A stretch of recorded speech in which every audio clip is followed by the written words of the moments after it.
আজকে নবরূপে একটি ধর্মভিত্তিক দল নতুন করে আপনাদের কাছে ভোট প্রার্থনা করতে এসছে।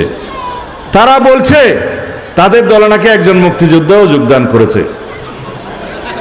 তারা বলছে তাদের দলে নাকি ধর্মভিত্তিক আরো কয়েকটি রাজনৈতিক দল যোগদান করেছে।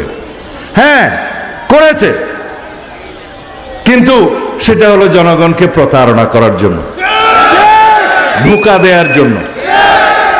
আমাদের পুরো দলটাই তো মুক্তিযুদ্ধের মহানায়কের প্রতিষ্ঠিত দল।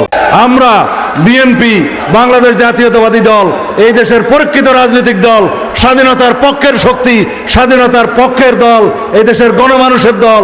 এদেশের ধর্ম, বর্ণ, জাত পাত কিছুর ভিত্তিতে আমরা এই দেশবাসীকে বিভক্ত করতে চাই না।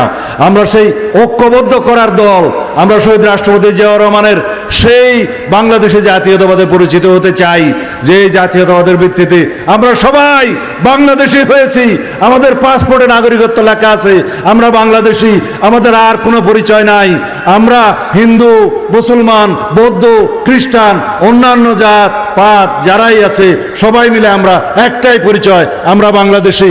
এই হচ্ছে আমাদের সাংবিধানিক স্বীকৃতি। আমাদের সকল ভাই বন্ধু, সকল নাগরিক সাংবিধানিকভাবে সমান, সকল অধিকার আমরা সমানভাবে ভোগ করব। এই হচ্ছে আমাদের অঙ্গীকার, এই হচ্ছে আমাদের প্রতিশ্রুতি। এর নাম হচ্ছে বিএনপি।